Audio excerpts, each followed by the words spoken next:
தாவேக்காவை பொறுத்த வரைக்கும்ங்க அது என்னன்னு தெரியல. சினிமாவை மட்டுமே தான் நம்பியிருக்காங்கன்னு நினைக்கிறேன். நாஞ்சில் சம்பத் அவர்கள் ஒரு மிகப்பெரிய தமிழறிஞர். அவர் இது வரைக்கும் எந்த கட்சியில இருந்தாலும், எல்லா கட்சியிலும் இருந்துட்டாரு. எந்த கட்சியில இருந்தாலும் அவருடைய தமிழ் என்னைக்குமே குறை சொல்ல முடியாது. ஆனா இன்னைக்கு விஜய் அவர்கள் கட்சியில இருந்து திமுகவை பத்தி விமர்சிக்கிறதுக்கு பல விஷயங்கள் இருக்கு.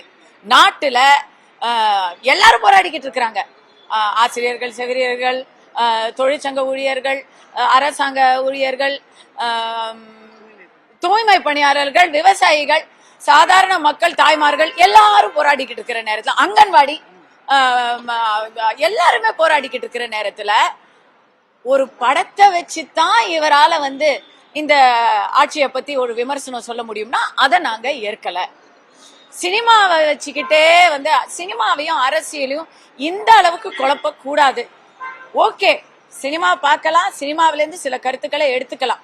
நானும் சினிமா நடிகை தான். நாஞ்சில் சம்பத் அவர்களுடைய இந்த ஒரு தரக்குறைவான உவமை ரசிக்கத்தக்க வகையில் இல்லை.